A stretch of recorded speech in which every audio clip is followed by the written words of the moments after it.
హృదయపూర్వక వందనాలు. నా పేరు కాలేబ్ అండి. నేను హోలీ గ్రేస్ మినిస్ట్రీస్ ద్వారా నా సాక్ష్యాన్ని మీ అందరికీ తెలియజేయాలనుకుంటున్నాను.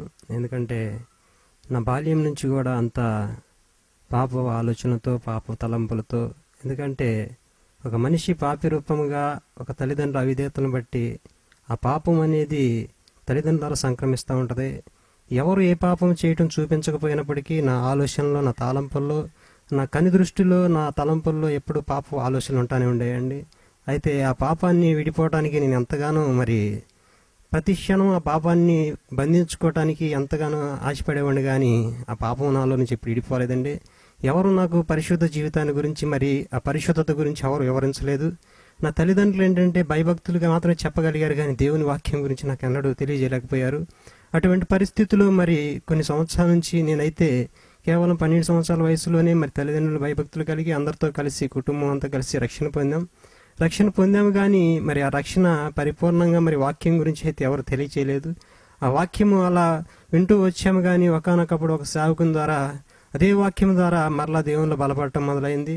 ఇదిగో కేవలం ఆయన చెప్పిన వాక్యం ఏంటంటే, ప్రభువా ప్రభువా అని పిలిచి ప్రతివాడు పరలోక రాజ్యంలో ప్రవేశించాడు, కానీ నా తండ్రి చిత్తానుసారంగా ఎవరైతే ఉంటారో వాళ్ళే దేవుని రాజ్యంలో ప్రవేశిస్తారని చెప్పాడు. అంటే నాకు ఒక ఆలోచన వచ్చింది. అన్ని సంవత్సరాల తర్వాత కూడా, అన్ని ఆ పాప తలంపుల తర్వాత కూడా వాక్యం అనేది ఒక గ్రహింపు వచ్చింది నాకు. ఆ గ్రహింపు ఏంటంటే, ఇప్పటి వరకు నేను నామకర్త క్రైస్తవులో ఉన్నామా, ఏదన్నా బాధ కలిగినప్పుడు ప్రభువా ప్రభువా అని అంటున్నామే, కానీ నిజంగా దేవుని భక్తిలో నేను ఉన్నానని నేను అనుకోవట్లేదు. అందుకనే ఆయన చెప్పిన వాక్యం తర్వాత మనుషులు ఆయన చెప్పిన ఒక వాక్యం చెప్పాడు. ఏమని చెప్పాడంటే, ఆకాశ పక్షులకు గూళ్లను, నక్కలకు బోరియలను, మనుష్య కుమారుని నివసించే కొద్దిగైన చోట్లేదని ఆయన చెప్పినప్పుడు, నేను దాని గురించి వాక్యం వివరించినప్పుడు ఆ వాక్యాన్ని తెలుసుకొని ఆయన చెప్పాడు. అప్పటి వరకు దేవునితో మాట్లాడేవారు, కానీ ఎట్లా మాట్లాడతారు, దేవుడు సూటిగా మనతో మాట్లాడతారా లేదా అని ఆయన ఒక విశ్వాసాన్ని బలపరిచాడు నాలో. అలా బలపరిచినప్పుడు ఆ విశ్వాసంలో నేను కూడా ఎలా అయినా దేవునితో మాట్లాడాలి, ఎలా అయినా దేవునితో నడవాలి అని ఎంత ఎడతెగక ప్రార్థన చేస్తున్న సమయంలో ఎప్పుడు నేను గ్రహించలేదు దేవుని మాట్లాడతాడంటే ఎవరో ఒక వ్యక్తితో ఇంకో వ్యక్తితో మాట్లాడినట్లు ఉంటుంది అనుకున్నాను. కానీ నా యొక్క అనుభూతి ఏ విధంగా ఉందంటే, నా హృదయానికి ఎవరో నాకు నా భుజము తట్టి ఏదో ఒక వాక్యాన్ని చదవమని ఒక ప్రేరేపణ, అటువంటి ప్రేరేపణ దేవుడు మాట్లాడటం ఆ రోజు వాగ్దానం ద్వారా మాట్లాడాడు. పురుషులైన మీరు వెళ్ళి యెహోవాను సేవించండి అని ఒక వాక్యం మాట్లాడాడు, నిర్గమాకాండం 10-11 అధ్యాయం నుంచి. అయితే ఆ వాక్యం విన్న తర్వాత నాలో చాలా తేలిక, ఎవరో కొంతమంది వ్యక్తులు కలిసి నేను పరిచర్య చేస్తాము, అనేక ప్రాంతాలు దేవుని సువార్త ప్రకటిస్తామని అనుకున్నాం. అయితే ఆ తర్వాత మరలా బలపరిచే సేవకులు ఎవరు లేరు.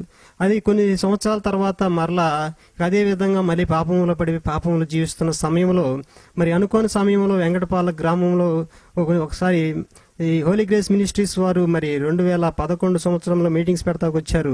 ఆ సంవత్సరం అప్పుడు తండ్రి కుమార పరిశుద్ధాత్మ దేవుని గురించి సేవకులు ఎంతగానో స్పష్టంగా వివరిస్తూ ఆయనలో ఉన్న పరిశుద్ధ జీవితం గురించి మొట్టమొదటిసారి నాకు ఎవరు పరిశుద్ధ జీవితం గురించి వివరించలేదు. కానీ ఆ మినిస్ట్రీ ద్వారా పరిశుద్ధత లేకుండా దేవుని చూచుట అసాధ్యమని దేవుని యొక్క వాక్యం చెప్పింది. అప్పటి వరకు నేను పరిశుద్ధతగా జీవించలేదు, కానీ అనేక ప్రసంగికులు, అనేక మంది సేవకులు వాక్యాన్ని విన్నాను, కానీ నాలో పరిశుద్ధత అయితే స్థాపించబడలేదు.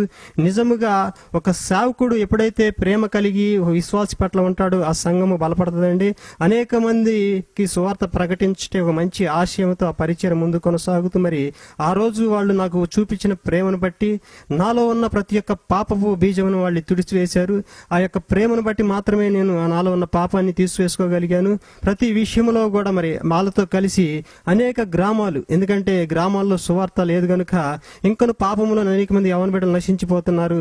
వాళ్ళు నశించిపోవటంతో మేము సేవకులతో కలిసి అనేక మంది యవ్వన బిడ్డలు ప్రతి ఒక్క గ్రామంలో కూడా ఇటువంటి భయంకరమైన పాపం ఏలుబడి చేస్తున్నది కనుక నా యొక్క అనుభూతి ఏంటంటే, పాపం ఎవరు ప్రేరేపించవసరం లేదు, ఎవరో చూపించవసరం లేదు, కానీ తల్లిదండ్రులను బట్టి పాపం అనేది సంక్రమిస్తూ ఉంటుంది. ప్రతి ఒక్కరిలో కూడా పాపం ఏలుబడి చేస్తూ ఉంటుంది కనుక పరిశుద్ధ జీవితం ఎంతైనా అవసరం కనుక, అందుకని యవ్వన బిడ్డలు నేను తెలియజేసేది ఏంటంటే, ఎప్పుడు ఎడతెగక దేవుని యొక్క వాక్యమందును, దేవుని యొక్క వాక్య ధ్యానమందును, ప్రార్థన యందును ఎడతెగక ఎవరైతే ఉంటారో వాళ్ళు మాత్రమే పాపాన్ని చేయాలి. ఇప్పుడు ప్రాంతంలో నేను పరిచర్య చేస్తాను. అక్కడ దేవుని యొక్క మందిరం కట్టబడి అనేక ఆత్మలు ఆ పరిచర్య ద్వారా రక్షించబడి మరి అనేక మంది బిడ్డలను, యవన బిడ్డలను మరి పరిచర్యలో నడిపించగలుగుతున్నాం.